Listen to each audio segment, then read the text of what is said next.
Bismillahirrahmanirrahim. Alhamdulillah rabbil alamin wassalatu wassalamu ala rasulil amin wa alihi wa sahbihi ajma'in wa nata'allam wa ta'lim wa tadhakkura wa tadhkir wan naf'a wal intifa' wal ifada wal istifada wal hatha ala tamassuk bi kitabillah wa sunnati rasulillah wa du'a ila al huda wa dalata ala al khair ibtigha'a mardatillahi wa qurbihi wa thawabihi wa maghfirati wa ridwani wa husnul khatimah 'inda al maut wa rafa'a darajat fil jannah ومرافقة سيدنا محمد صلى الله عليه وآله وسلم وابتغاء شفاعة يوم القيامة على هذه النية وكل نية صالحة شاملة خيرات الدنيا والآخرة وإلى حضرة سيدنا محمد صلى الله عليه وسلم. الفاتحة. أعوذ بالله من الشيطان الرجيم. بسم الله الرحمن الرحيم. الحمد لله رب العالمين الرحمن الرحيم مالك يوم الدين إياك نعبد وإياك نستعين اهدنا الصراط المستقيم صراط الذين أنعمت عليهم غير المغضوب عليهم ولا الضالين آمين. Muka surat 450 bawah sekali. Perenggan terakhir muka 450. Masih dalam perang Al-Ahzab, perang Khandaq, perang Al-Ahzab. Setelah diceritakan tentang Nabi mengqadakan salat asar, semayang asar dalam waktu maghrib, kerana terluput waktu asar tu sebab sibuk dengan perang. Ada riwayat mengatakan 5 waktu Nabi tertinggal kerana sibuk dengan tu kalang kabut lah, kita kata, bahasa kita kalang kabut perang, dengan persiapannya dan segalanya. Jadi akhirnya Nabi qada di luar daripada waktu masing-masing. Itu makna qada lah. Kita kalau contoh tertidur subuh ke kan, bangun dah matahari naik, kita semayang je waktu matahari naik tu, bila-bila je lah, bila yang kita ready. Kalau tak niat qada pun dah dikira qada. Saja aku semayang fardu zuhur kerana fardu subuh kerana Allah Ta'ala, dah kira qada sebab semayang di luar daripada waktu dia dikira qada kan. Lagilah kalau kita niat qada tu lagi baguslah. Saja aku semayang subuh qada kerana Allah Ta'ala. Jadi menandakan bahawa semayang yang kita terluput wajib kita qada, walaupun yang lama-lama lampau wajib qada. Nabi sebut wadainullahi ahaqqu an yuqda, hutang dengan Allah lagi utama kamu kena bayar, kena tunai, kena qada balik. Ini dalam hal puasa. Orang tanya, mak dia meninggal, ada tinggal puasa, macam nak buat? Nabi, boleh tak aku, anak dia kata, boleh tak aku tolong puasa untuk arwah mak? Nabi kata, ya wadainullah ahaqqu an yuqda, hutang dengan Allah lebih utama kamu kena perhatikan dan langsaikan. Jadi itu bab puasa lah. Okey, dan semayangnya ialah semayangmu sama kena, kita kira berhutang juga dengan Allah. Okey, kita tengok perenggan bawah. Dalam masa berlawan panah itu, Sa'ad bin Mu'adh, ketika peperangan berlaku ni bukan perang besar. Perang Ahzab ni berlaku bukan perang besar. Perang besar tu maksud rempuhan, musuh datang orang sama orang. Tak. Ketika dia orang dah korek parit, datanglah 2-3 orang daripada musuh nak cuba-cuba lompat, kena panah, mati. Lepas tu dia orang panah daripada jauh. Gitu je berlaku dalam peperangan Ahzab sampai habis. Dia tak rempuhan ramai, kerana musuh dah nampak Islam dah korek parit macam strategik kubu orang Islam. Jadi musuh tak berani nak rempuh ramai-ramai. Dia cubalah pergi 2-3 orang, pergi mati, kena nak panah dan sebagainya kan. Jadi dalam keadaan kalang kabut tu, ni cerita Sayyidina Sa'ad bin Mu'adh. Ketika dalam berlawanan panah itu, Sa'ad bin Mu'adh ni sahabat Nabi radhiyallahu anhu. Dia seorang pemuda 20-an je, meninggal dunia syahid. Tapi setelah perang ni lah, waktu ni dia masih ada. Setelah ni dia cedera. Waktu dalam perang Ahzab ni dia cedera, tapi masih hidup. Sehingga next ada satu peperangan lagi yang dia pergi je tapi tak terdaya nak jadi tentera berdepan dah. Akhirnya dia wafat, syahid dia. Sayyidina Sa'ad bin Mu'adh ni pemuda yang antara pemuda yang sangat berpengaruh dalam satu kabilah bangsa di Arab, di Madinah. Sehingga bila dia masuk Islam, dia kumpul semua orang kampung dia. Dia ceramah tentang Islam, semua orang terima Islam, ikut dia.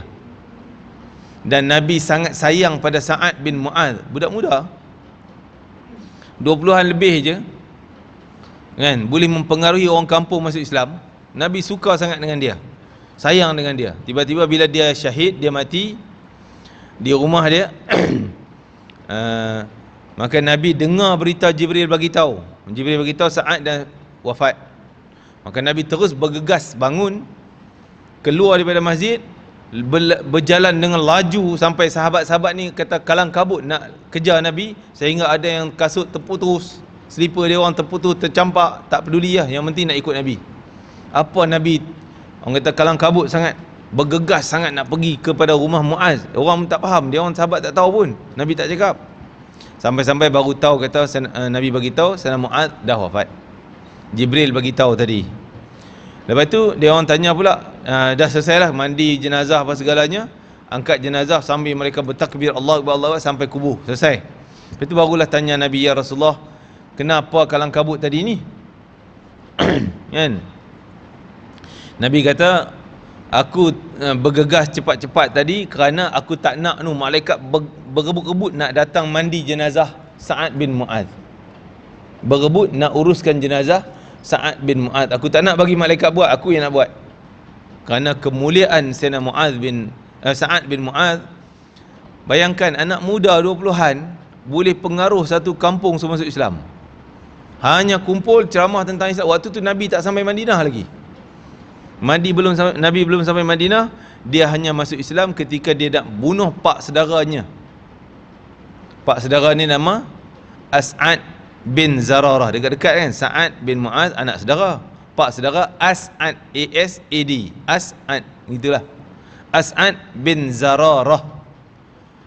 Dia ni, As'ad ni lebih awal masuk Islam. Dia dengar pakcik dia masuk Islam dengan rumah Mus'ab bin Umair, sahabat Nabi yang hantar daripada Mekah main ni, duduk tengah tu. Dia pun pergi pegang pedang macam ni, bersemangat, kira nak bunuh, tak cakap banyak lah, kira pergi nak pancung ni.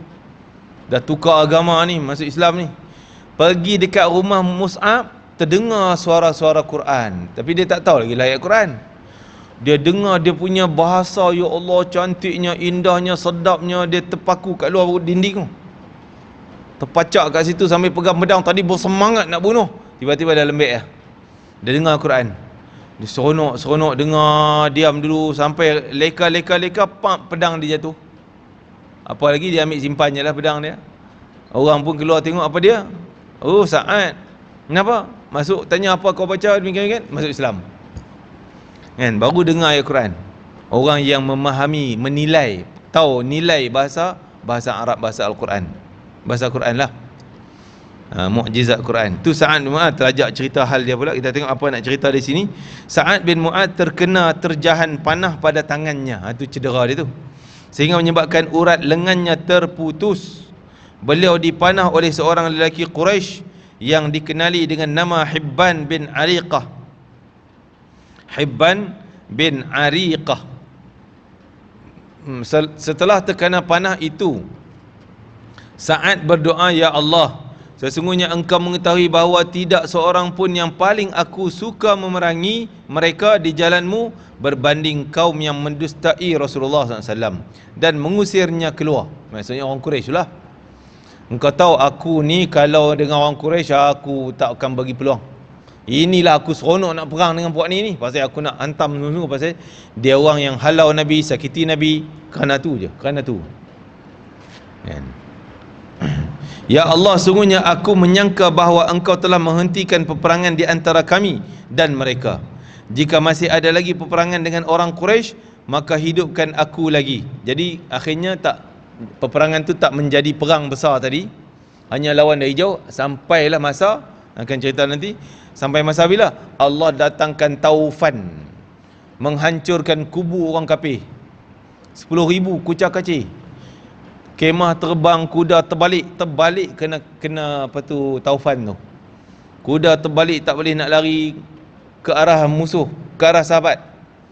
Mai daripada arah sahabat ni pergi ke muka dia orang. Jadi dia orang nak datang mai tak boleh pergi. Tak boleh lawan arus kan. Jadi dia orang undur ke belakang, undur dah kucak-kacir lari balik. Selesai macam itulah. Tu kemenangan Islam terhadap tentera Ahzab hanya dengan pertolongan 100% daripada Allah Taala. Angin taufannya datang. Habis. Terburai habis kubu-kubu orang kafir tadi ni. Jadi dia kata, ya Allah, aku nak sangat perang dengan puak kafir ni, puak orang Quraisy ni, orang Mekah ni, pasal dia orang halau Nabi. Tapi dah tak jadi dah perang, habis dah. Ya Allah, kalau ada, kau tahu ada peluang lagi untuk perang orang Quraisy, tolong hidupkan aku sampai masa tu. Tu semangat dia. Nak lawan lagi. Kita alhamdulillah tak jadi perang, mujok lagi, tak jadi perang. Selamatlah aku lagi. Kan? Kalau boleh depan tu tak ada takut perang. Tak ada dah. Kan? Masya-Allah. Ini semangat para sahabat sangat luar biasa. Mereka nak tunggu lagi, nak lawan lagi dan sebagainya.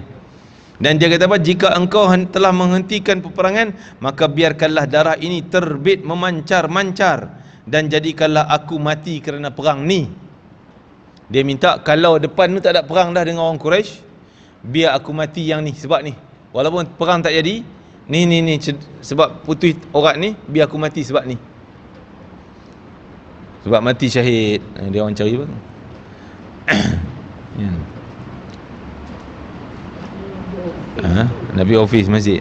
Tolong tunjuk dia. Jadi nak mati syahid tu, sungguh-sungguh nak mati syahid. Kita ada doa dah mati syahid. Siapa yang tak doa minta mati syahid, Nabi kata aku takut dia mati katak. Bahasa kita lah, istilah kita kan mati katak. Mati katak ni mati sia-sia, kena jalan lenyek itu lah, tak ada apa pun. Kan? Mati jahiliyah, mati tak ada pahala, tak ada dosa. Kan? Sia-sia. Ada Ustaz Don dia doakan nak takut tak tahu macam tadi dalam telefon dia doa mati syahid juga, budak yang baru lahir. Ya. Dia doakan syahid.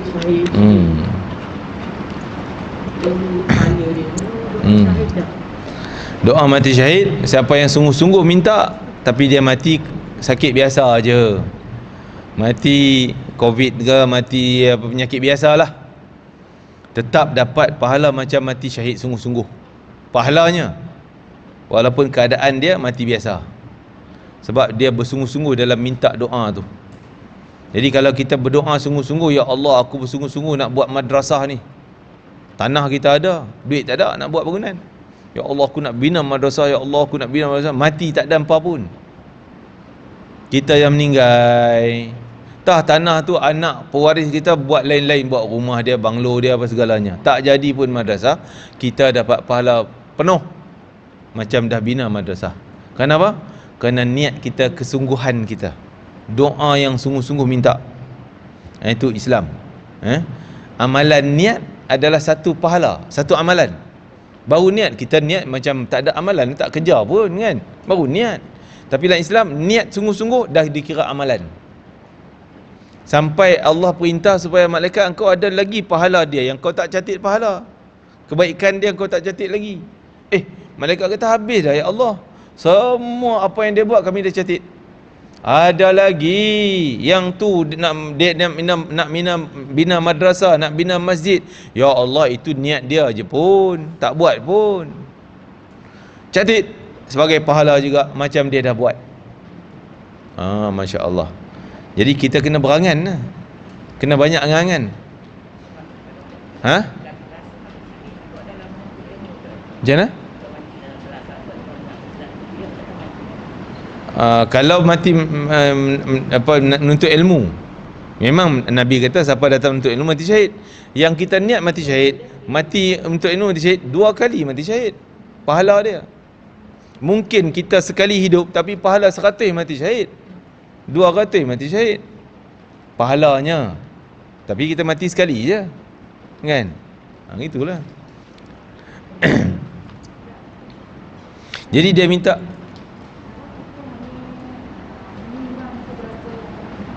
tak apa nak clear agak. Kena kuat sikit.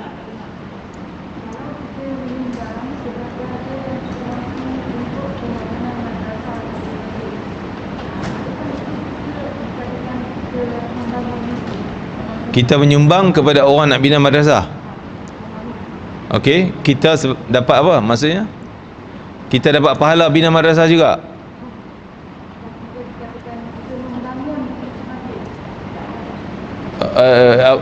Tu madrasah sekolah lah kan.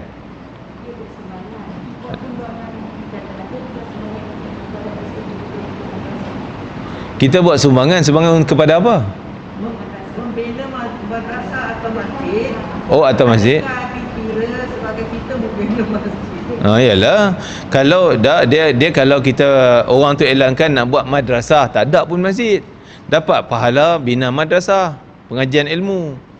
Tak ada yang bina masjid sebab tak ada pun masjid. Kalau dia niat buat madrasah, dalamnya ada masjid sekali, kita pun bagi niat untuk semua tu. Tapi RM10 je, contohlah kan. RM10 kita bagi, tapi niat untuk pembinaan semua, dapat pahala semua yang kita bina.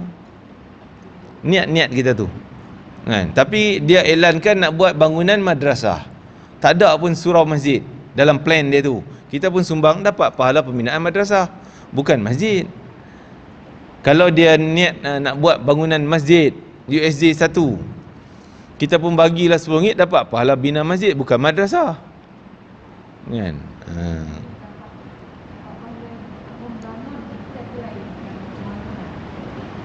Pahala membangun, bukan bangunan.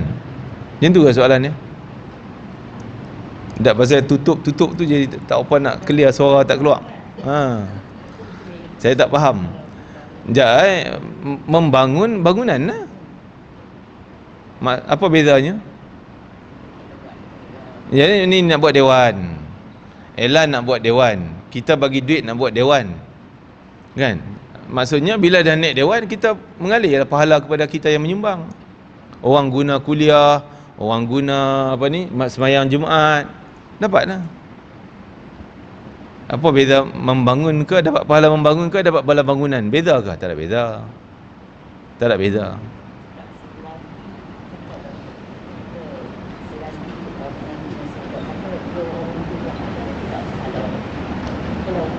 Bangunan tu roboh, kita bina masjid masjid ni roboh, kita ada pahala. Pahala yang tak ni. Sebab orang roboh pun bukan kerana apa-apa, memang mungkin yang pertama tu tak baik ke ataupun dah yalah perlu dirobohkan untuk buat lain. Jadi asas yang kita dulu ada lagi. Tapak asas kita bagi duit dulu ni, adalah duit kita dalam tu. Walaupun dah roboh, buat yang lain yang kita dulu pun ada lagi, mengalir pahalanya kan. Okey, di akhir doanya ini Sa'ad bin Mu'adz kata minta mati kerana cedera dia ni. Kalau tak ada lagi perang orang Quraisy ke depan, biar aku mati yang ni, sebab luka ni.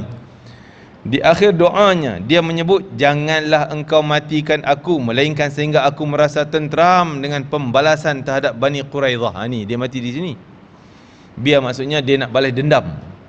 Bukan balas dendam macam mana, sebab Bani Quraidah ni dulu ada perjanjian baiklah dengan kaum dia. Tiba-tiba dalam perang ni, dia orang ni belot, dia ikut musuh Yahudi dan sekutu-sekutu dia yang lain, termasuk Quraisy.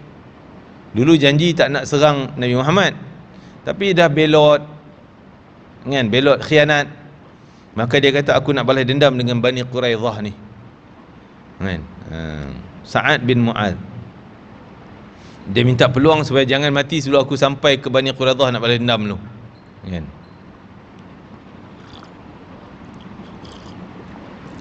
Balas dendam memang satu sifat yang tak baik. Tapi kalau balas dendam untuk peribadi, tak boleh. Tak mendatangkan pahala. Contoh, kita geram dulu masa kita susah-susah minta tolong dengan dia tak tolong. Hari ni jaga engkau, aku dapat jawatan ni, aku tak nak tolong kau lagi dah. Nak balas dendam. Itu dosa. Dosa, dan benda tu boleh membakar pahala kita.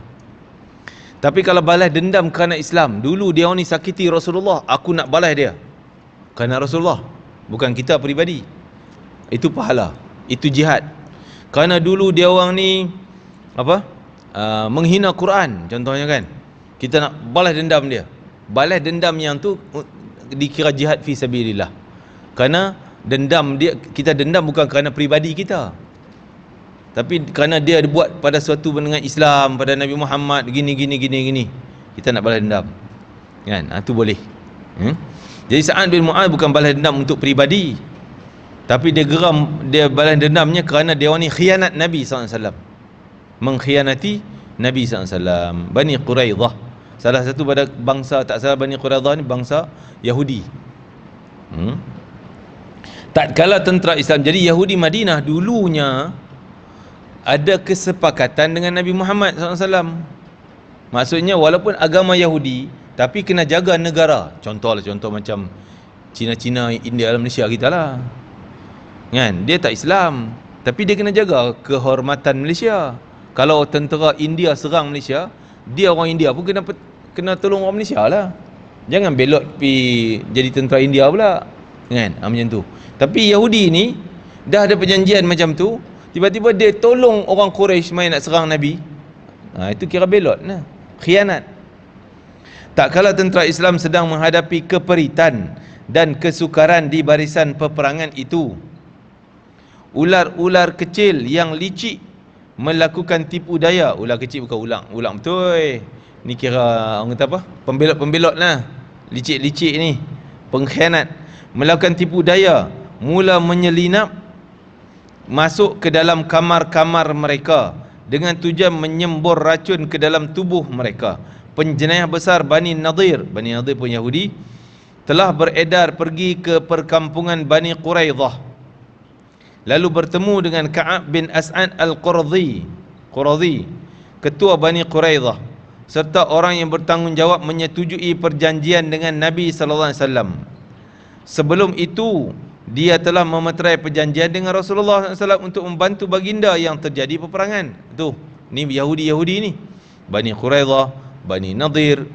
Dulu dia yang mai sign perjanjian MOU dengan Nabi, membina negara Madinah ni, jaga Madinah.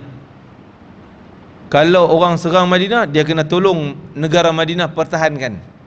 Tiba-tiba dia sendiri yang sign perjanjian tu, dia pergi ajak bangsa-bangsa lain, mai kita gabung lawan tentera Islam kan. Belot lah.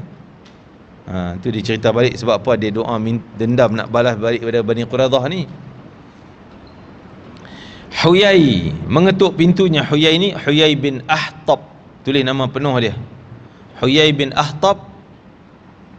Dia ketua Bani Quraidah juga, antara pemimpin besar lah, ataupun Bani Nadir kot, tak salah. Itulah dia orang Yahudi, tapi dia ada anak perempuan namanya Safiyah binti Huyai bin Akhtab. Akhirnya dalam perang, satu lagi perang dengan Yahudi, setelah ni dia ditawan. Siapa dia? Safiyah tu, perempuan lah. Safiyah ditawan jadi hamba perempuan, dapat kepada Nabi SAW. Tapi Nabi merdekakan dia, tak mau biarkan dia hamba, merdekakan dia dan kahwin dengan dia. Setelah Huyai bin Akhtab lari keluar daripada Madinah, dan orang kampung, orang Bani Nadir semua lari keluar, tinggal yang ditawannya. Itulah salah seorang Ummul Mukminin, isteri Nabi yang berbangsa berdarah Yahudi. Huyai bin Akhtab, Huyai itu bapa, anaknya Safiyah binti Huyai. Huyai mengetuk pintunya. Ni cerita sebelum tawannya Safiyah lah. Huyai mengetuk pintunya, tetapi Ka'ab lantas menutup pintu apabila melihat kedatangan Huyai. Ka'ab ni yang mana tahu? Ka'ab ni ketua Quradi Bani Quraidah. Takut tuan-tuan keliru ni, perempuan keliru kan. Ka'ab ketua Quraidah, Huyai ketua Bani Nadir kot. Jadi menutup pintu melihat kedatangan Huyai.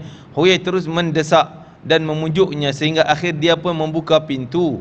Berkata Huyai, "Hai Ka'ab," ni sama-sama geng Yahudi ni, "aku datang kepadamu membawa kemuliaan masa silam dan harapan seluas laut yang melimpah. Aku datang membawa tentera Quraisy termasuk pimpinan dan pembesarnya, sehingga aku berjaya menempatkan mereka di Majma'u Ashyal, di Rumat, nama tempat lah. Aku juga berjaya membawa tentera Ghatafan. Dia Huyai ini orang yang berperanan untuk gabungkan tentera musuh ni. Ghatafan bangsa lah, satu bangsa juga Arab, termasuk pimpinannya, pembesarnya, sehingga aku tempatkan mereka di Danab Naqmi, berdekatan dengan Uhud. Mereka telah berjanji kepadaku tidak akan meninggalkan tempat ini melainkan setelah menghapuskan Muhammad dan pengikut. Ni dia pujuk Bani Quraidah untuk join sekali. Dia pujuk Bani Quraidah untuk join sekali. Siapa dia pujuk? Huyai ni, Huyai bin Akhtab ni. Ka'ab menjawab, Ka'ab ketua Quraidah jawab, demi Allah engkau hanya datang padaku membawa kehinaan masa silam dan awan tandus. Ni bahasa Arab dia orang lah ni kita terjemah jadi tak apa nak faham lah. Bawa mai awan lah apa benda kan. Ni bahasa sastra dia orang. Macam orang kita dulu lah berpantun-pantun kan. Nak faham terfikir berpuluh-puluh kali. Lain kali pantun tak jadi pantun. Ni bahasa-bahasa dia orang dulu ni. Dan awan tandus yang tidak berair, hanya kedengaran bunyi guruh dan kilauan kilat, padahal tidak menurunkan apa-apa. Jahannam engkau, hai Huyai, biarkan aku dengan keadaanku sekarang, kerana aku tidak ada pilihan terhadap Muhammad melainkan bersikap benar menepati janji. Pada awal dia macam tak terima pujukan, aku tak nak join lah kamu, aku nak setia dengan Muhammad juga. Walaupun dia orang ni bukan Islam ni, Ka'ab bin Quradi ni dia bukan Islam, orang Yahudi, tapi dia dah ada perjanjian dulu pembinaan negara tu, jadi dia rasa tak mau. Tapi Huyai terus mendesak-desak, memujuk dengan berbagai cara, sehingga akhirnya dia bersetuju juga memberi jaminan kepada Ka'ab dengan katanya, jika Quraisy dan Ghatafan pulang tanpa dapat mengalahkan Muhammad, aku masuk bersama kamu, menetap di dalam kubu kamu, sehingga aku juga akan sama-sama menanggung apa yang menimpamu. Dia janji macam tu. Kalau dia orang tak berjaya bunuh Muhammad, aku dengan angkatan tentera aku semua masuk kampung kau, aku jaga, aku benteng, aku ni lebih kurang apa ni lah, Amerika dengan Ukraine lah. Jangan, kalau perang tak apa, kami tolong, mai perang Ukraine seorang-seorang, padan muka kan. Mereka duduk jauh tak pergi pun. Akhirnya Ka'ab bin As'ad Al-Quradi tadi membatalkan perjanjiannya dengan Rasulullah SAW. Dia jadi pembelot juga kan, dan berlepas diri daripada sebarang keterikatan perjanjian antaranya dengan orang Islam. Putus hubungan dengan Islam, batal perjanjian, membatalkan perjanjian tu. Nak bela orang Madinah ni tak jadi dah jadi pembelot, membela orang musyrik Mekah tu, gabung nak lawan Muhammad. Dia menyertai tentera musyrikin untuk merangi tentera Islam. Yahudi Bani Quraidah akhirnya terjun sama, membabitkan diri dalam peperangan ini. Asalnya memang dia tegas tak nak, tapi itu dialah, bila dipujuk-pujuk makan juga pujukan. Ibnu Ishaq, siapa dia Ibnu Ishaq? Dalam sirah ada dua nama, kita kata dua mazhab besar sirah. Kalau fiqah ada 4, Syafi'i, Maliki apa semua tu kan, Hambali dan Hanafi. Dalam bab sirah seolah-olah ada dua mazhab besar, ulama besar dalam bab sirah ni, sejarah Islam, iaitu Ibnu Ishaq ni dengan Ibnu Hisham. Kadang ada fakta yang sikit berbeza antara Ibnu Ishaq dengan Ibnu Hisham, tapi kedua-dua betul. Kalau Ibnu Ishaq kata A, Ibnu Hisham kata B, kita anggap A dan B dua-dua betul kan?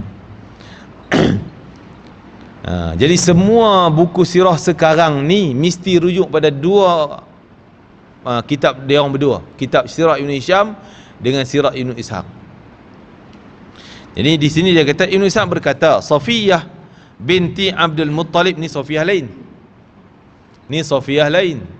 Safiyah binti Abdul Muttalib ni mak saudara Nabi. Safiyah binti Abdul Muttalib kakak kepada Abdullah bin Abdul Muttalib. Abdullah bapa Nabi. Ni mak saudara lah. Okey boleh terima je lah. Tadi Sofiah tu ni Tofiah ni pula, alamak pening kan. Dia kata apa? Masa tu dia berada di suatu sudut yang tinggi kubu milik Hasan bin Thabit. Hasan berkata dalam kubu itu bersama para wanita dan kanak-kanak. Rumah dia ada tembok lah kot, kubu, tempat sembunyi orang perempuan, kanak-kanak semua kumpul situ. Sofiah, mak saudara Nabi ni, ada di situ. Sofiah berkata, ada seorang lelaki Yahudi yang datang ke arah kami sambil berlegar di sekitar kubu itu. Sebelum itu Bani Quraidah telah mengisytiharkan perang dan memutuskan perjanjian mereka dengan Rasulullah sallallahu alaihi wasallam. Kami tidak mempunyai siapa lagi yang dapat mempertahankan kami daripada mereka. Rasulullah sallallahu alaihi wasallam dan tentera Islam yang lain semuanya keluar. Ni di Madinah. Jadi kubu Hasan bin Sabit ni di dalam Madinah. Jadi Nabi duduk kat gunung tu, tempat berlaku perang tu jauh, lebih kurang 5 km lah jarak dia dengan Madinah. Tapi zaman tu 5 km naik kuda jauh tu. Tak ada siapa yang boleh tolong kami dalam kubu ni je. Rasulullah sana semua, dan yang lain semua keluar menghadapi musuh. Mereka tidak akan berupaya untuk meninggalkan musuh itu jika ada siapa yang mencerobohi kami. Mereka duduk sana 5 km, takkan boleh datang mai tolong kami. Tak ada, kalau musuh mai serang kami habislah. Tu Sofiah cerita balik kisah dia. Katanya lagi, lalu aku berkata, Hasan, ni tuan rumah ni, Hasan bin Thabit, yang rumah dia ada kubu tadi, yang dia orang ni berlindung. Tu ada orang Yahudi seperti yang kamu lihat sedang berlegar-legar di kubu ini. Demi Allah, aku rasa tidak selamat. Kalau dia mengintip sasaran kita dan menyampaikannya kepada orang Yahudi yang berada di belakang kita, sedangkan Rasulullah SAW dan para sahabat sedang sibuk dengan urusan mereka. Turunlah kamu ke bawah dan bunuhlah dia. Dia suruh Hasan turun bunuh yang pengintip tadi. Hasan menjawab, demi Allah, engkau sendiri pun mengetahui aku bukanlah seorang yang mahir membunuh. Hasan ni bukan pakar main pedang kan. Dia nak lawan teknik lawan ni, dia kalah lah, dia kata. Safiyah kata, lalu aku ikat pinggangku dan aku capai sebatang tiang. Kemudian aku turun ke bawah, lantas aku pukul lelaki itu hingga mati. Masya Allah. Ni pejuang mujahidah. Dan kubu tinggi, dia duduk atas tembok, dia turun dengan tiang zoom daripada luar, dengan tiang orang perempuan ni, bunuh lelaki itu. Ya Allah, hebatnya. Ni mak saudara Nabi, Safiyah binti Abdul Muttalib. Anak dia, anak dia pejuang hebat. Dia ni tu darah pejuang ni. Anak dia Zubair bin Awam, sahabat Nabi. Anak Zubair bin Awam, Abdullah bin Zubair. Tu dia. Jadi Safiyah anak dia Zubair bin Awam. Zubair bin Awam kahwin dengan Asma anak Abu Bakar, kakak Aisyah. Jadi dia orang ni kahwin sepupu sepipit, kona kau tu kona kau ni kan. Jadi semua hebat-hebat lah. Zubair bin Awam, gelaran dia apa dia? Kalau kita ada Datuk Panglima, Datuk Mahkota, Datuk Mursyid, Datuk Jaya Bijaya apa semua kan, ada gelaran-gelaran dia. Dia pun digelar oleh Nabi. Kalau zaman tu mungkin dah dapat Tan Sri ke apa kot kan. Gelaran dia orang yang pertama menghunus pedang dalam Islam. Sayyidina Zubair bin Awam, orang pertama menghunus pedang dalam Islam. Maksudnya di awal dakwah Nabi, kalau orang kafir nak bunuh pun tak ada siapa nak lawan, tak ada siapa berani nak lawan. Semua orang tak berani nak angkat pedang lawan dengan musuh. Pada peringkat awal Nabi baru 20-30 orang masuk Islam kan. Jadi yang berani angkat pedang hanya Zubair bin Awam seorang je. Satu cerita, dia bila duduk-duduk dengar orang cakap Muhammad dah tak ada kat rumah. Musuh cakap, orang cari Nabi Muhammad, nak bunuh, nak kacau lah. Dengar cakap kata Muhammad tak ada kat rumah, dia pun terkejut, tersirap darah. Orang kata tak ada rumah, tak ada orang lain tangkap Muhammad, sembunyi. Orang tu kata, aku nampak tadi dia lari ke arah bukit. Tak orang dah colek dia pergi ke bukit. Jadi Zubair bin Awam dengar colek, dia pun lari ke arah Nabi Muhammad, pergi ke rumah, memang tak ada, pergi ke arah bukit yang dikatakan kalang kabut sambil keluar pedang ni, takut ada orang serang. kan, sambil lari cari Nabi sambil pegang pedang. Waktu tu dia 20-an baru, muda-muda lagi. Ni pedang. Sampai tengok-tengok Nabi duduk rehat saja nak makan angin, orang kata tepi-tepi bukit ni. Nabi tengok dia keluar pedang macam tu. Terkejut Nabi, kamu seorang je orang yang pertama menghunuskan pedang dalam Islam. Orang lain tak berani keluarkan pedang nak pertahankan Nabi Muhammad. Orang lain kalau orang kacau Nabi Muhammad pun dia orang tak berani nak lawan, tengok je lah, sedih je lah. Tapi dia sanggup berani keluar pedang. Ni Zubair bin Awam, anak kepada Safiyah ni. Tengok mak dia macam mana, kan? Oh, dia turun tiang macam tu, ha. Saya yang ceramah belum tentu boleh turun macam tu, kan? Daripada bumbung atas turun tiang selorot ke bawah. Oh, tak berani ni, kan? Tak berani. Takut nanti cala paha aku orang, kan? Tak berani. Tapi dia boleh turun macam tu, pukul lelaki pengintip. Pengintip ni memang terror-terror lah kira, kan? Spy-spy ni, tapi kena pukul dengan perempuannya, Safiyah binti Safiyah binti Abdul Muttalib. Salah. Kemudian aku berpatah balik naik ke atas kubu, dan aku berkata, naik balik, tak tahu naik ke tiang tu kot, mungkin naik ke pintu lah. Hai Hasan, turunlah ke bawah dan tarik masuk mayatnya. Suruh tarik mayatnya. Bukannya aku tak mampu untuk berbuat demikian, tapi kerana dia seorang lelaki, aku tak nak sentuh, tak nak pegang mayat lelaki. Bukan aku tak larat, dia Safiyah bin Abdul Muttalib kata, aku boleh je nak angkat dia, tapi dia orang lelaki, nak sentuh-sentuh tak mau lah. Hasan menjawab, aku rasa tak perlulah.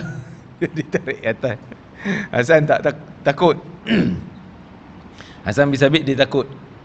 Dia kata, biarlah itu, tak payah awak naik lah, kan? Apa jadi lagi? Jadi Hasan bin Sabit ni memang dia bukan ahli perang, dia ni ahli bahasa, sastrawan dia. Duk buat syair, duk buat pantun, kalau kita pantun lah, kan.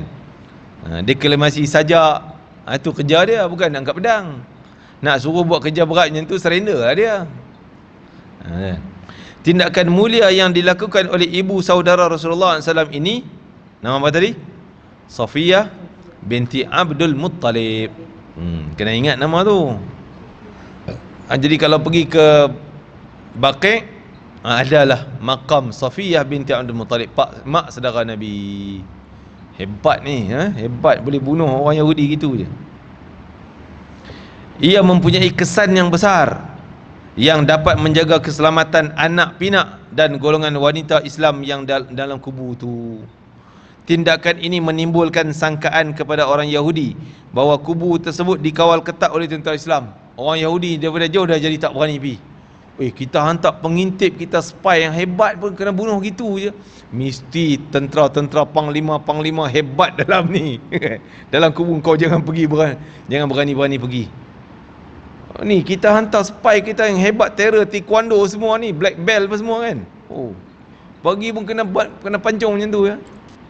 Kau jangan pergi. Ni hebat panglima dalam, padahal yang bunuh dia perempuan dia pun. Ada, Masya Allah. Jadi Allah timbulkan gerun pada musuh, tak berani dah nak pergi kubu tu. Sedangkan ia sebenarnya kosong sama sekali dari kawalan. Tak ada siapa nak kawal, tak ada tentera Islam dalam tu, kan? Semua perempuan dengan budak-budak, tuan rumah Hasan bin Thabit. Lantaran itu mereka tidak berani untuk melakukan pengintipan kali kedua. Tak berani dah nak hantar spy yang kedua, tak berani dah. Tapi mereka mengambil langkah menghulurkan bantuan bekalan kepada tentera berhala itu sebagai menunjukkan bahawa mereka benar-benar menyertai pasukan tersebut menentang tentera Islam. Sehinggakan ada di antara siapa dia yang hantar bekalan ni, iaitu Yahudi tadi lah, nak hantar mengintip-ngintip, tak berani lah. Jadi okeylah, kita siap makanan untuk tentera musuh je lah, tentera kafir lah, dia orang ni bersama, kan. Sehinggakan ada di antara bekalan itu yang dapat dirampas oleh tentera Islam, iaitu sejumlah 20 ekor unta.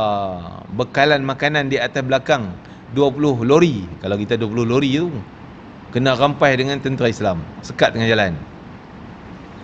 Jadi orang Yahudi memang asal usul pengecut. Dia orang pengecut, takut mati. Allah cerita dalam Quran, orang Yahudi ni wala tajidannahum ahrasan nasi ala hayatin. Wahai Muhammad, engkau akan jumpa dengan orang Yahudi ni orang yang tamak dengan hidup dunia. Dia nak hidup panjang-panjang, dia takut mati. Arasan nasi ala hayati minal ladina asyraku yawaddu ahaduhum, semua orang dia berangan-angan kalau boleh nak hidup sampai 1000 tahun. Alfasanah, berangan tak mau takat 80 ni sikit sangat. Kan? Takat 100, kalau boleh 1000. Kau jawab kat dia orang tamak, takut mati, nak hidup kalau boleh 1000 tahun. Kata kat dia orang, wa ma huwa bimuzahzihi minan nar, kalau engkau nak hidup sampai 1000 tahun pun takkan selamat daripada neraka. Kena juga azab. Walaupun hidup engkau 1000 tahun, akan kena juga azab. Tak boleh lari pun. Kita apa lagi nak minta panjang tak mana sangat. Kan? Yalah, kalau minta panjang berkat hidup untuk beramal soleh, silakan. Itu boleh. Kita minta panjang umur untuk beramal soleh, umur yang berkat. Sebab tu saya selalu sebut kan, kalau kita doa birthday orang, mudah-mudahan panjang umur, jangan cakap tu je, mampus dia. Engkau doa bagi panjang umur dia duk atas katil bedridden-nya. Apa pun tak boleh, pampers pakai, orang anak-anak menyampah je. Doa sangat panjang umur. Panjang umur yang diberkati. Mudah-mudahan Allah berkat umur, panjang umur yang diberkati. Umur dia panjang, dapat amal sihat. Kata Nabi, khairun nas man tala umruh wa hasuna amaluh. Sebaik-baik orang adalah panjang umur dan baik pula amalan dia. Makin baik amalan dia. Panjang umur, amalan baik. Yang ni terbaik. Iyalah, dosa dah tak ada. Orang umur tua-tua ni tak fikir dan nafsu syahwatnya kalau dia sentiasa beribadah pada Allah. Nafsu tak teringin dah benda-benda macam tu. Kan? Tak teringin dah. Ada saya jumpa baru ni orang yang berumur 80-an, tapi alhamdulillah lah dia kuat pergi majlis sana, majlis zikir-zikir semuanya dia pergi. Kan? Antaranya Habib Ali Sagaf, ada lagi majlis Asma' Husna sini. Kan? Kan dia. Yang putih-putih tu Habib Ali Sagaf tu kan. Dia dekat 80 tu umur dia. Masya-Allah. Tongkat dah apa semua. Tapi masya-Allah kuat lagi dia untuk beramal. Sampai dia kata malas dah bila buka phone cerita PRN Johor. Malas nak buka. Tak mau minta dah, tak mau. Aku bukan nak minta ni, aku nak pergi kubur, dia kata. Nak pergi kubur aku nak minta zikir aku banyak mana, Quran aku banyak mana. Tak mau minta dah tu. Ini nafsu dia ke arah maksiat tu. Kalau dulu muda mungkin kita nak tahu dia ni tengok apa dia kempen ni pop-pop, kita kutuk pula, mengumpat pula, menambah dosa kita. Yalah, nafsu kita zaman muda. Mai tu tak minat dah nak cerita hal tu. Tak minat dah nak tahu Ukraine kena perang, kena bunuh apa orang, Rusia macam mana. Tak, malas dah aku nak tahu. Nak tahu Quran aku baca ke tak lagi, selawat aku buat ke tak lagi, istighfar aku belum, dah buat ke belum. Kan? Yang tu. Itu nak tanda umur dia panjang dan amal soleh semakin banyak. Ini orang yang paling baik. Masya Allah. Dosa zaman muda tu jadi terampun kerana dia beramal soleh pada waktu tua. Akan terampun waktu muda-muda dulu. Padam. Doa minta panjang umur yang boleh beramal soleh dengan berkat umur. Minta doa kat saya semua ya. Kan, bagi panjang umur, berkat, sihat, boleh sebar-sebar lagi cerita, ngajar-ngajar orang sikit sebanyak kan. Kita ada ilmu sedikit ni, kongsilah. Ada RM1 kongsi cara RM1. Orang ada 1000, bolehlah kongsi cara 1000. Kita ada sekupang 2 kupang, bolehlah kongsi cara sekupang 2 kupang. Ilmu kita yang kerdil ni kan. Mudah-mudahan dapat manfaat lah untuk kita semua ya. Itulah doa berkat umur semua. Saya doakan juga semua yang hadir ni, Allah panjangkan umur, berkatkan umur, jadikan kita orang yang sentiasa sibuk dengan amal-amal soleh kita, dijauhkan kita daripada sibuk-sibuk kepada maksiat-maksiat, dan menjadi asbab kepada Allah ampun dosa-dosa muda-muda kita dulu. Amin ya rabbal alamin. Dan yang penting jangan lupa kita minta husnul khatimah. Itu kejayaan kita. Okey, kita kembali pada cerita tadi. Diceritakan pada dia tadi. Maka berita tentang pengkhianatan itu akhirnya sampai kepada pengetahuan Nabi. Tahu dah Bani Quraidah dah khianat, Bani Nadir dah khianat. Lalu baginda segera menjalankan siasatan supaya jelas pendirian sebenar orang Yahudi Bani Quraidah. Lepas perang, Nabi hantar pengintip pula pergi siasat Bani Quraidah. Dia orang ni nak setia dengan Nabi ke ataupun putus dah, sungguh putus. Kan, dengar cerita macam nak putus hubungan dengan Nabi. Untuk menyiasat berita ini, baginda mengutus dua orang Sa'ad, iaitu Sa'ad bin Mu'adh tadi yang cedera tangan tadi ni, dengan Sa'ad bin Ubadah radhiyallahu anhuma. Dua-dua nama Sa'ad. Lagi Abdullah bin Rawahah dan Khawwat bin Jubair, ni sahabat yang Nabi hantar ni, pergi bincang, tengok, tanya ketua dia orang, nak setia dengan Nabi ke atau nak putus dengan Nabi. Bagi pilihan A dengan B. Baginda berpesan, pergilah sehingga kamu dapat lihat sendiri apakah benar berita yang sampai kepada kita mengenai mereka atau sebaliknya. Betul tak dia orang nak putus ini? Pergi cek tengok. Jika ternyata benar, maka berilah isyarat kepada aku supaya aku faham. Jangan dihebah-hebahkan di kalangan orang ramai lagi. Maksudnya kalau betul dia orang nak putus, bagi tahu aku dulu, supaya Nabi fikir dulu apa tindakan sepatutnya. Serang, perang, jangan cerita kat orang ramai. Nanti bila sampai pada orang ramai, Nabi tak buat keputusan lagi, dia orang dah buat keputusan sendiri. Saya cakap dia orang awal-awal dah pergi serang, Nabi tak bagi arahan pun, biar Nabi bincang dulu. Jika ternyata benar, maka berilah isyarat padaku supaya aku faham. Jangan dihebah-hebahkan di kalangan orang ramai.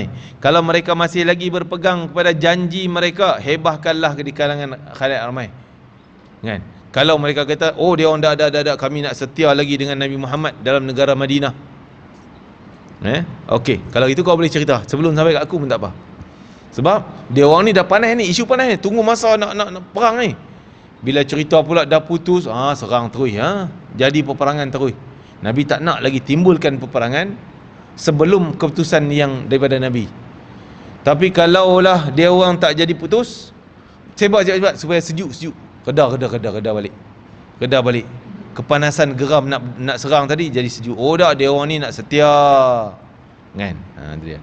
Jadi Nabi suka pilih jalan kedamaian daripada jalan perang. Kalau ada jalan berdamai dengan perang, Nabi pilih yang damai dulu. Kalau ini tak jalan, tak makan, tak selesai, baru pilih yang ni. Ni cara Nabi.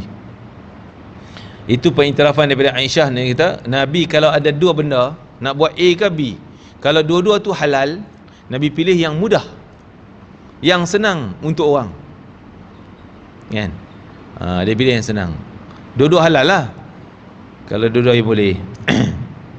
Mereka dengan beraninya memaki, mana tadi? Apabila mereka menghampiri, apabila mereka menghampiri tempat orang Yahudi Bani Quraidah itu, didapati orang Yahudi itu dalam keadaan sungguh buruk.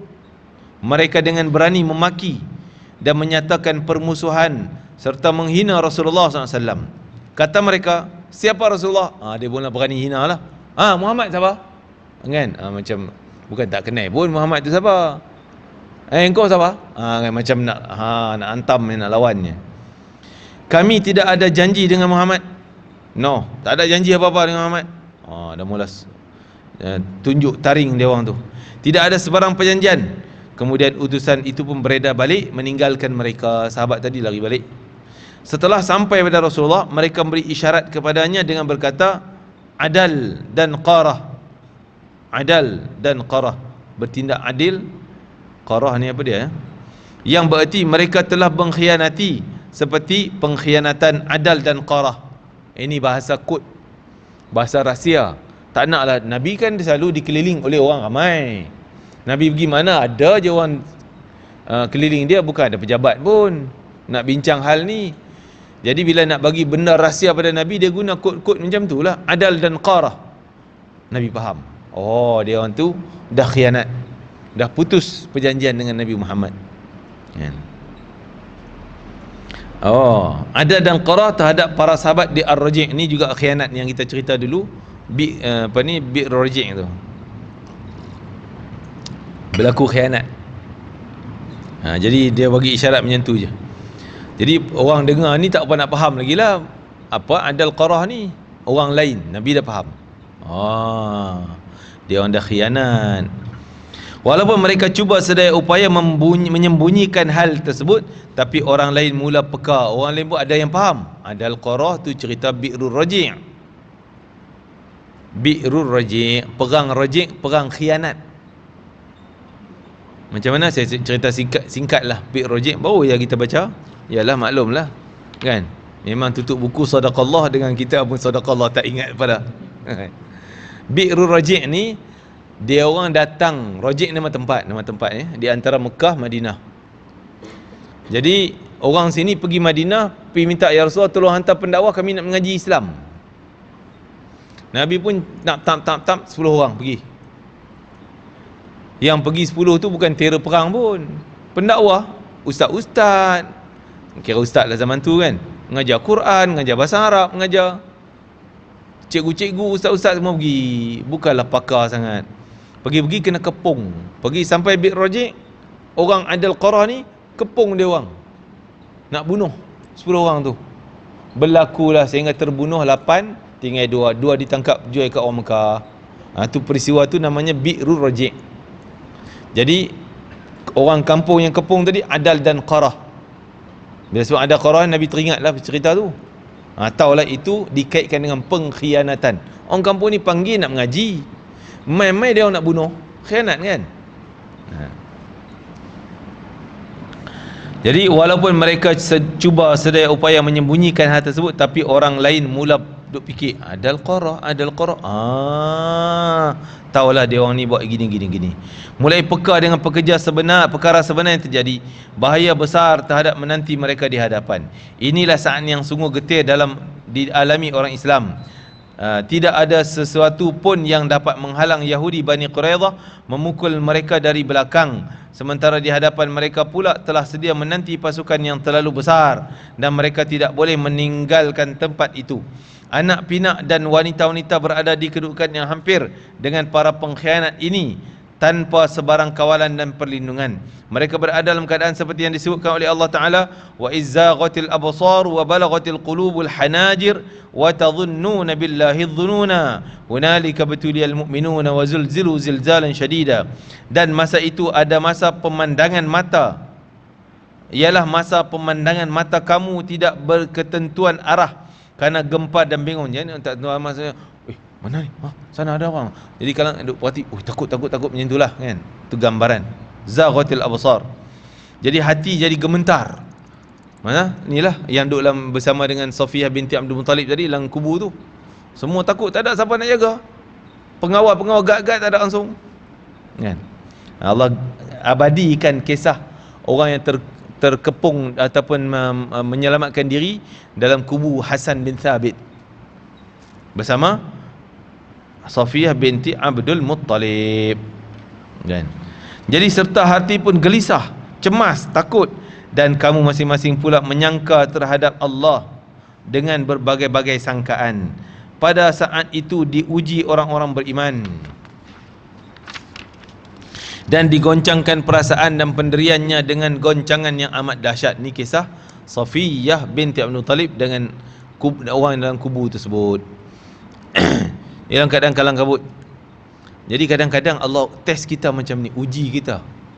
Kita contohlah ni cik kan, apa orang perempuan semua ni kan, ada suami, ada anak lah rumah, kita rasa aman kan. Ada ketika tah-tah kita sendiri kena menghadapi situasi suami tak ada pergi mana-mana, cemas kan. Ada ketika macam tu. Kalau kita fikir yang positif, maka kita akan dekat dengan Allah Ta'ala. Ya Allah ni ujian Allah ni, Allah nak bagi kita ni, minta dengan dia. Kalau ada suami waktu tu, kita lupa nak minta dengan Allah. Ni bang, pergi apa ni kan, takut ni, tolonglah kan. Kita akan minta dengan orang, kita tak dahulukan Allah. Sekarang Allah nak test kekuatan hubungan kita dengan dia. Tak ada siapa boleh tolong, minta tolong orang tu tak boleh tolong, suami dah tak ada, orang ni tak boleh tolong, ni tak boleh tolong. Waktu tu kita menghadap pada Allah aja. Allah nak kadang-kadang dia uji kita sampai ke tahap tu kan. Jadi orang-orang munafik pula menonjolkan kemunafikan mereka, sehingga ada yang berkata Muhammad telah menjanjikan kita istana-istana Kisra Kaisar, sedangkan pada hari ini setiap seorang dari kita hendak pergi ke tandas pun tak selamat. Dia orang dah mula hina Nabi. Dulu tak berani, diam-diam munafik kan, diam-diam, Nabi baik. Dah jadi macam ni dah mula berani cakap. Ini pun ada bentuk penapisan daripada Allah. Kadang Allah nak tapis kita ni, ada pakai tudung, kadang pakai kopiah, pakai jubah, tak hati munafik. Allah akan test bagi timbul betul-betul engkau munafik rupanya kan. Kena macam ni, apalah Allah tak bolehkah hilangkan COVID ni cepat-cepat? Susahlah kita nak pergi sana, nak pergi sini. Kenapalah Allah buat macam ni? Dah munafik rupanya kau ni. Kenapa pula munafik juga yang tu? Tak yakinkah dengan takdir Allah? Allah yang tentukan kehidupan dunia. Ada kalanya datang bencana, ada kalanya selamat, ada kala semua tu ketentuan Allah yang tadbir bumi ni. Yang datang pun kan menyakit Allah, yang hilangkan menyakit Allah. Kita terima apa yang Allah tentukan, kita buat cara kita, kerja yang kita boleh selamat dan tawakal. Apa nak komplain pada Allah yang buat? Hujan tak berhenti-berhenti ni, banjir tak berhenti lagi hujan. Kenapa? Popek. Sampai habis rosak iman dia. Kerja nak turun hujan bukan kerja kita. Allah bukan nak ikut arahan kita. Kita hanya minta lah, mohon ya Allah, hindarkan balak daripada ni banjir. Kita minta, terpulang pada Allah, nak tunai tak tunai. Jangan kita pula komplain kerja Allah. Kita buat kerja kita aja. Kerja kita doa, berzikir, minta ampun, berdoa buat ibadah sepatutnya. Itu je. Sebahagian yang lain pula berkata di khalayak ramai, di khalayak kaumnya, rumah-rumah kita telah menjadi sasaran ancaman musuh. Benarkanlah kami keluar untuk kembali ke rumah kami yang berada di luar kota Madinah. Dah tak tahan dulu, ingat duduk Madinah selamat, duduk dengan Nabi Muhammad boleh selamat. Muhammad jaga kita ni macam ni dah, kita pun tak boleh selamat dah. Muhammad ni mengarut dah mula berani kutuk terang-terang. Dah nampak rupanya engkau dulu ni munafik je pun. Niat kerana nak hidup seronok, selamat je pun. Bukan kerana nak bantu Nabi, nak jaga syariat Islam. Kau boleh kami nak lari keluar lah dari Madinah, tak nak duduk sini dah. Bani Salamah hampir-hampir merasa putus asa. Ni ujian Allah macam sampai sana nampak orang munafik terang-terang. Putus asa. Tentang mereka ini Allah menurunkan firman, wa idh yaqulul munafiquna walladzina fi qulubihim maradun ma wa'adana Allah wa rasuluhu illa ghurura. Dan lagi masa itu ialah masa orang munafik dan orang yang tidak sihat, yang ada penyakitlah hati dia dan tidak kuat iman dalam hatinya, berkata pada Allah dan Rasul tidak menjanjikan kepada kita melainkan perkara yang memperdaya saja. Tak ada pun dulu Allah janji selamatlah ikut Islam, selamatlah ikut Muhammad duduk Madinah ni, tapi tak selamat juga. Janji palsu je, mengarutnya tu. Dah mula kutuk Allah dan Rasul. Kita jangan hati-hati. Ustaz ceramah kata doa ni bagi selamat kita sihat, tak kena COVID, tak kena penyakit. Kena juga mengarut. Jangan.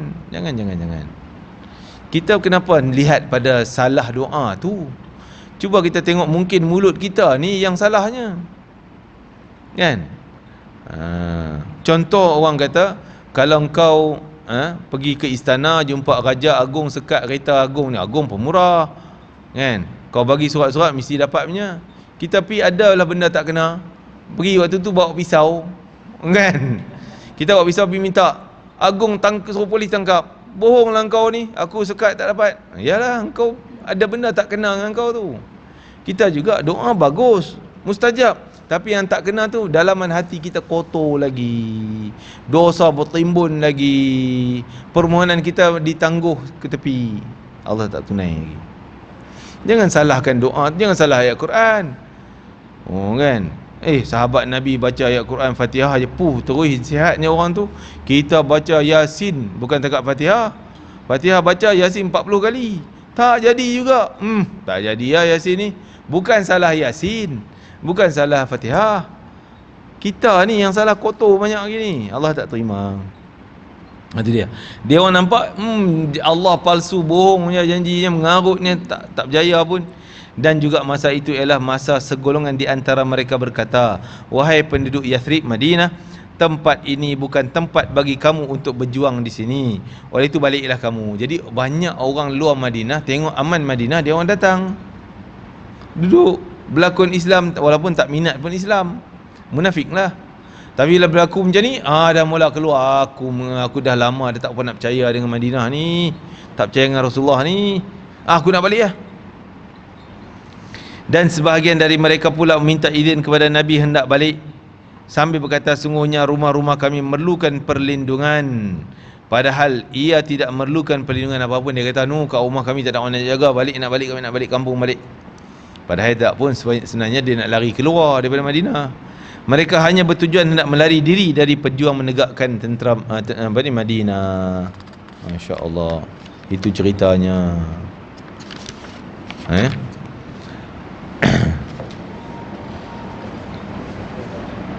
Kita baca satu perenggan ni, lengkapkan ceritanya. Sementara itu, bila menerima kesahihan berita pengkhianatan orang-orang Yahudi Quraidah, Rasulullah SAW menutup mukanya dengan kain, lalu berbaring dan berdiam lama. Maksud fikir apa nak buat ni, apa tindakan, minta daripada Allah Ta'ala, nak tenang diri kan. Jadi pemimpin-pemimpin ni kadang-kadang bila dia nak fikir tu, tak maulah depan orang serabut, orang duk tanya, dia nak menyendiri, nak fikir apa idea patutnya. Jadi Nabi, cara menyendiri dia mungkin tutup mata, tutup muka gitu. Orang tahulah Nabi nak fikir sesuatu, nak minta wahyu daripada Allah. Sehingga kan orang mula merasa gelisah dengan bala yang menimpa. Kemudian baginda mendapat pengharapan, lalu bingkas bangun dan berkata, Allahu Akbar.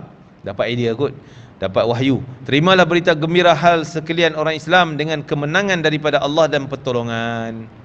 Jadi gerun juga nak berdepan dengan orang Yahudi Quraidah ni kuat. Dia nak serang pun fikir banyak kali tak, tapi Nabi fikir apa nak buat. Kemudian Nabi kata, gembiralah kamu dapat pertolongan daripada Allah, kemenangan. Kemudian baginda mula mengatur rancangan untuk menangani suasana yang genting.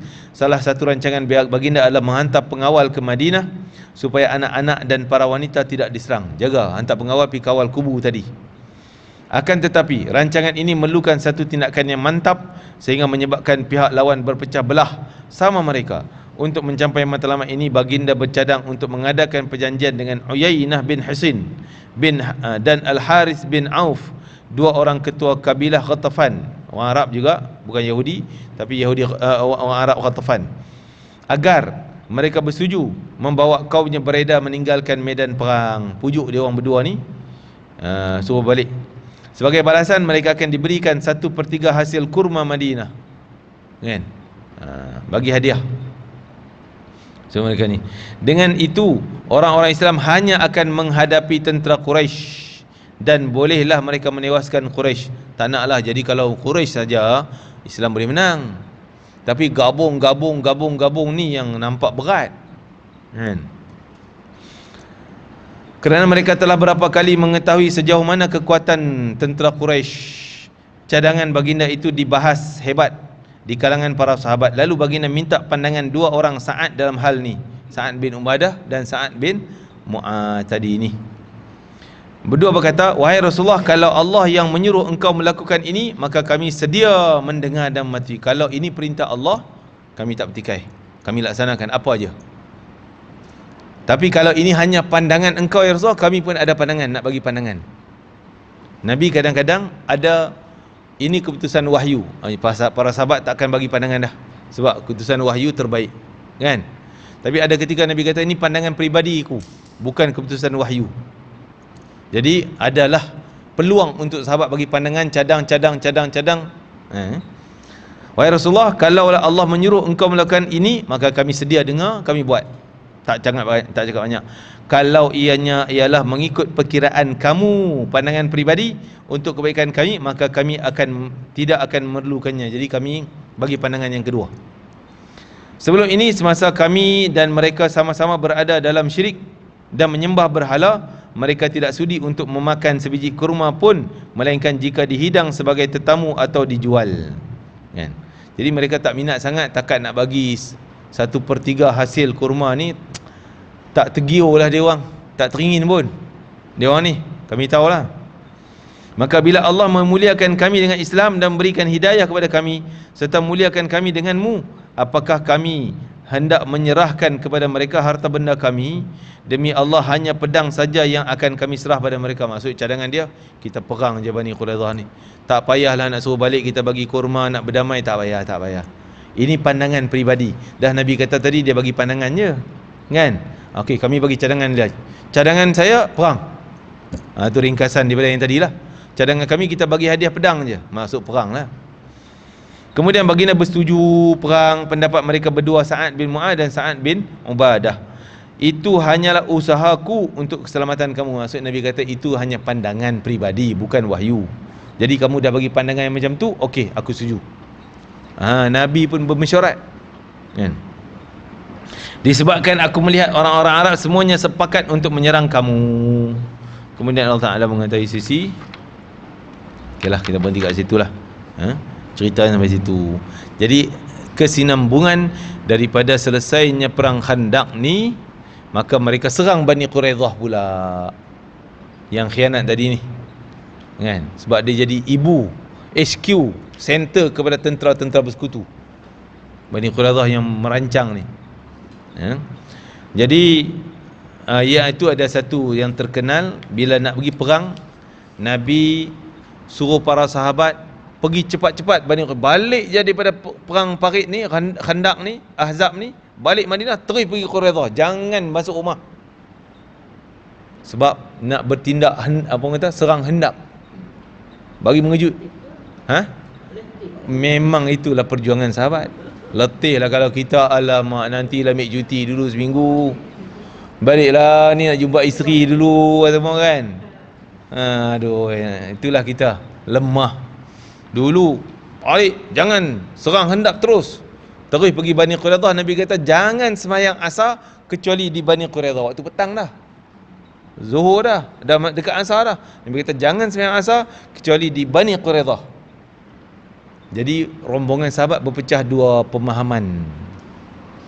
Ada yang kata, Nabi tak bagi semayang asar, kita jangan semayang. Ni asar walaupun nak tenggelam maghrib dah, tak semayang, jangan semayang. Nabi kata jangan, semayang sana aja.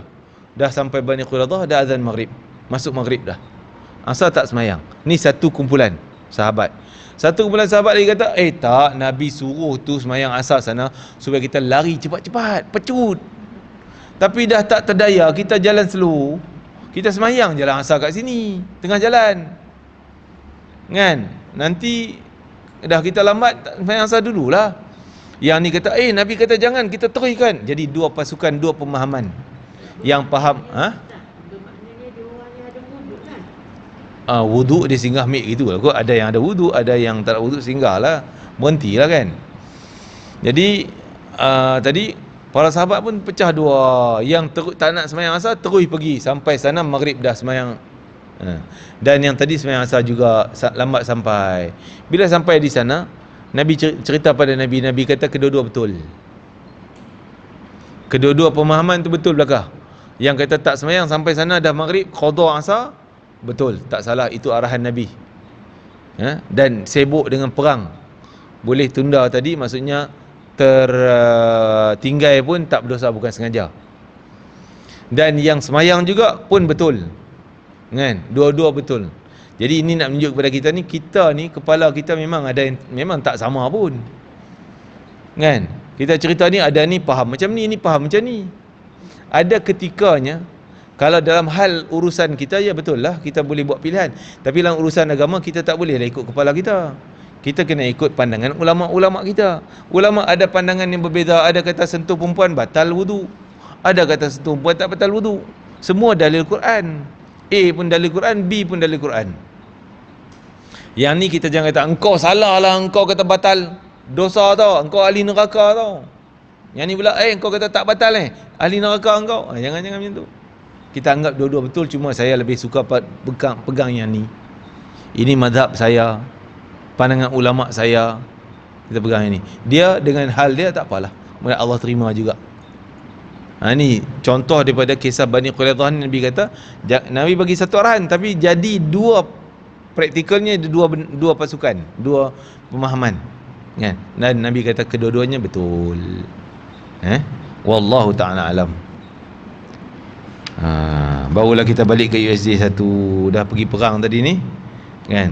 Nampak pejam dah terbang sampai perang, sampai Khandaq ini ya, sampai perang dah, kan? Saya yang duduk USJ satu, yang lain sampai perang Khandaq, sampai Ahzab tu. Balik lah, kan? Lah ni balik dah, kan? Dah sampai USJ tu dah, insya-Allah. Itu kita nampak tu, nampak. Tapi tak apa, saya pun kalau duduk situ pun macam tu juga. Nyengguk kan, tak apalah. Jadi orang yang duduk dalam majlis ilmu walaupun terlengguk-lengguk, lena-lena, dapat juga fadilat majlis ilmu, kan?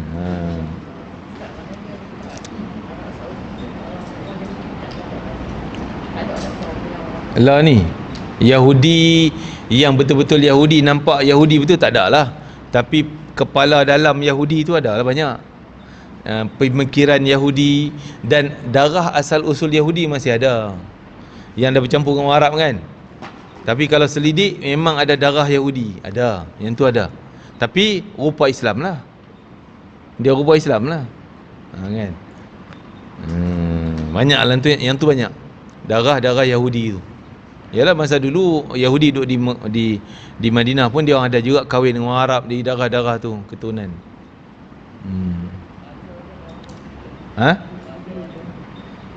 Orang cakap lah, saya pun tak pastilah kan. Orang cakap lah raja dia pun ada sebelah mak dia orang tu Yahudi. Wallah alam, tak tahulah tu.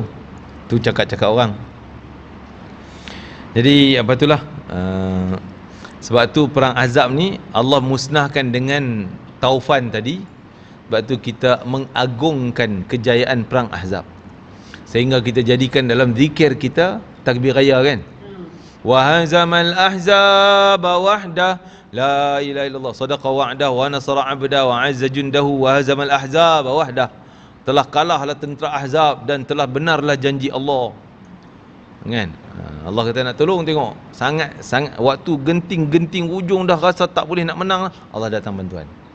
Sebab tu dalam Islam ni kita susah macam mana pun kita yakin, lagi kita berat susah, lagi nak datang dah makin dekat dah pertolongan Allah. Waktu tu kita jangan salah sangka, buruk sangka. Kenapa Allah tak tolong ni? Allah tak tahu ke kita teruk macam ni tak tolong kita? Habis Allah nak bagi dah kejayaan, Allah tarik balik. Engkau dah sangka macam tu, jahat, sangkaan jahat. Jadi kita kena sentiasa sangka baik. Makin terdesak, dekat dah tu doa ni, Allah nak tolong kita dah, pertolongan Allah dah makin dekat. Buat sangkaan baik, maka dapatlah kebaikan. Masya-Allah. Jadi kita nak ngajar pada kita hidup ni macam itulah. Ada ketika kita tertekan, tersempit, sungguh orang tu tak boleh tolong, yang ni tak boleh tolong, sana tak boleh tolong, sini tak boleh tolong. Jangan putus asa. Sebab tu Allah pesan jangan putus asa. Bila kau sempit macam tu, lagi kau kuat dengan ibadah, kita berdoa, rasa berdoa orang anggap macam kau banyak berdoa tapi tak makbul pun. Orang anggap macam tu. Kita kata dah dekat dah, makbul Allah dah dekat. Lagi kita doa, lagi berat, lagi sakit, lagi teruk, pertolongan Allah makin dekat. Jangan terburuk sangka di situ. Bila kita kata Allah tak dengar lah doa aku tak makbul lah ni, nak bagi dah, tak jadi. Allah tarik balik pasal kita buruk sangka dengan Allah. Na'udzubillah min zalik. Kan?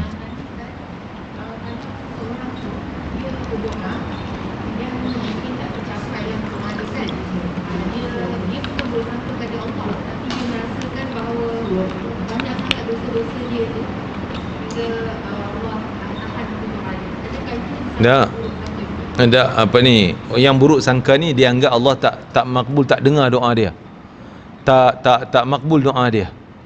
Ini buruk sangka pada Allah. Allah dah janji kau doa aku makbul. Cuma Allah makbul ni dengan ada peringkat dia, 3 peringkat. Peringkat pertama macam wali tu, doa sekarang dah sampai makan, nak makan ya Allah lapar, dah turun mai. Itu wali Allah, kan. Minta lah tu juga, lah tu faham, lah tu yang faham aja aku, kan. Waktu tu juga now kena cakap ni, kan. Jadi minta waktu tu sampai juga. Tu satu. Mungkinlah Allah sayang dengan kita tu, kita terlintas nak sampai. Ada ketika Allah makbul cara macam tu. Ada ketika Allah tahu kalau buat macam tu kat hang ni jadi mengarut lagi. Hang jadi mengarut, kan. Anggap aku wali ya. Aku hebat ni, engkau yang buat main, aku doa jadi katak ni, kan. Sumpah jadi batu ni kan. Mulut aku makbul ni. Jadi Allah tak nak bagi macam tu. Allah sayang dengan kita. Kita doa minta dah berbulan-bulan dah tak sampai-sampai lagi, kan. Sejak tahun depan baru dapat. Jarak dia jauh.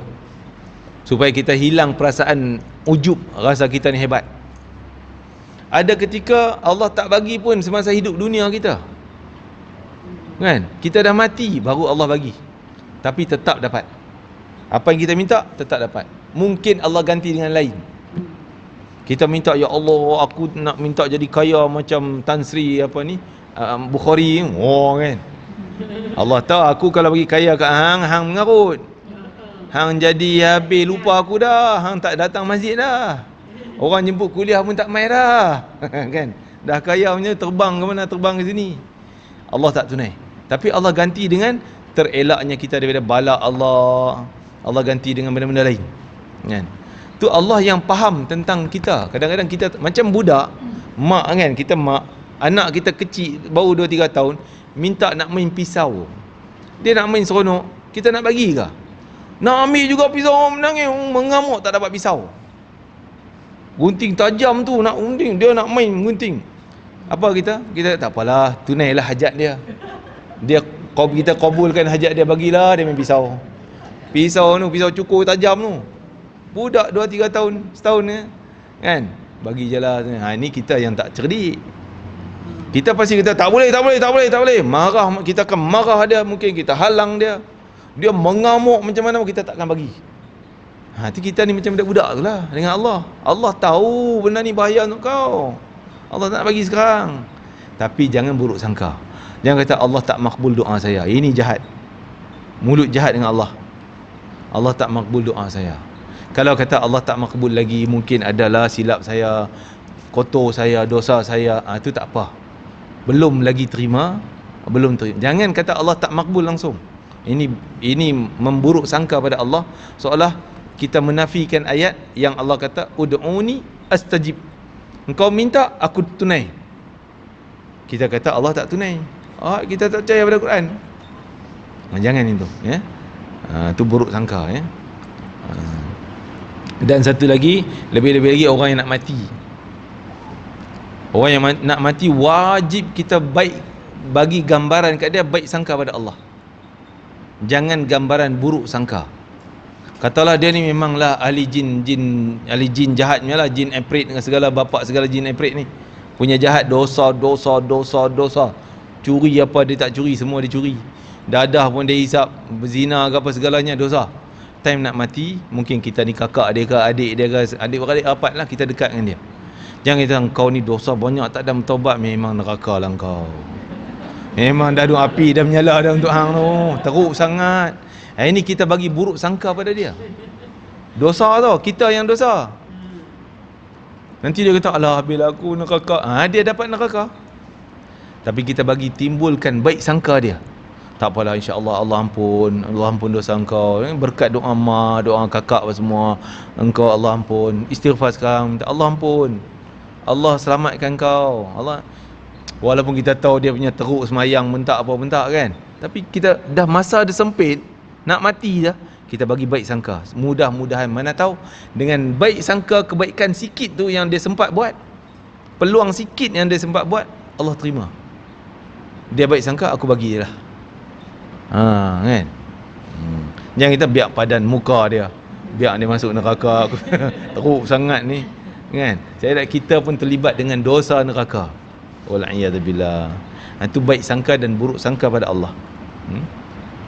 Masya-Allah. Bismillahirrahmanirrahim. Allah anfa'na ma 'allamtana wa 'allimna ma yanfa'una wa barik lana fi. Allah barik lana fi hadzal yawm, barik lana fi jam'ina hadza, barik lana fi qira'atina hadhihi, waj'al hujjatan lana la 'alaina. واجعله شفيعا لنا يوم القيامة يا عزيز يا غفار يا أرحم الراحمين. اللهم آت أنفسنا تقواها وزكها أنت خير من زكاها أنت ولي مولاها يا أرحم الراحمين. وصلى الله على سيدنا محمد وعلى آله وصحبه وسلم. الحمد لله رب العالمين.